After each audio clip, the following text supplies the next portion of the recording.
അത് സ്വാഭാവികമാണല്ലോ. ഒരു ശൈഖിനെ സ്വീകരിക്കുമ്പോൾ ഖുർആനും ഹദീസും ഒക്കെ അറിയുന്ന, അദ്ദേഹത്തിനെ തർബിയത്ത് ചെയ്യാൻ കഴിയുന്ന, അല്ലെങ്കിൽ അറിവ് പറഞ്ഞു കൊടുക്കാൻ കഴിയണമല്ലോ. അങ്ങനെ കഴിയുന്ന ഒരാളെയാണ് അദ്ദേഹത്തിന് ആഗ്രഹം. ശൈഖന്മാർ ധാരാളം അവിടെയൊക്കെ ഇഷ്ടം പോലെ ഉണ്ട്. പക്ഷേ അദ്ദേഹം ചെന്നിരുന്ന അദ്ദേഹത്തിന് പറഞ്ഞു കൊടുക്കാനുള്ള അറിവ് ഈ ശൈഖന്മാർക്ക് കിട്ടിക്കൊള്ളുന്നതിൽ അത്രമാത്രം അഗാധമായ പാണ്ഡിത്യം ഈ വ്യക്തിക്കുണ്ടെന്ന് എനിക്ക് സംസാരത്തിൽ മനസ്സിലാക്കാൻ സാധിച്ചു. വളരെ ആഴത്തിൽ ചിന്തിക്കുന്ന ഒരു വ്യക്തിയാണ് അദ്ദേഹം. ഉൾക്കാഴ്ചയും നൽകപ്പെട്ടിട്ടൊരു വ്യക്തിയാണ്. നല്ലൊരു ചെറുപ്പക്കാരനാണ്, ഭൗതികമായി നല്ല വിദ്യാഭ്യാസമുള്ള ചെറുപ്പക്കാരനാണ്.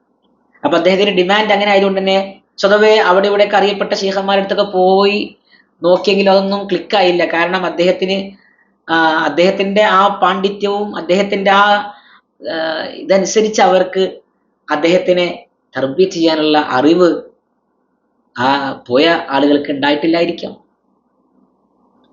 അദ്ദേഹം ആരും നിഷേധിച്ചിട്ടല്ല. അദ്ദേഹത്തിന് ആ ആഗ്രഹം, അങ്ങനെ ഒരു ശൈഖിനെ സ്വീകരിക്കണം എന്ന് ആഗ്രഹമുണ്ടോ. ഒരുപാട് തേടി നടന്നപ്പോ ആരോ പറഞ്ഞു, നീ ഇങ്ങനെ തേടി നടക്കലേ ഉണ്ടാവുള്ളൂ, നീ ഉദ്ദേശിക്കുന്ന പോലത്തെ ഒരാളെ കിട്ടിക്കൊള്ളണമെന്നില്ല. അദ്ദേഹത്തിന് ഒരുപാട് നിബന്ധനകളാ.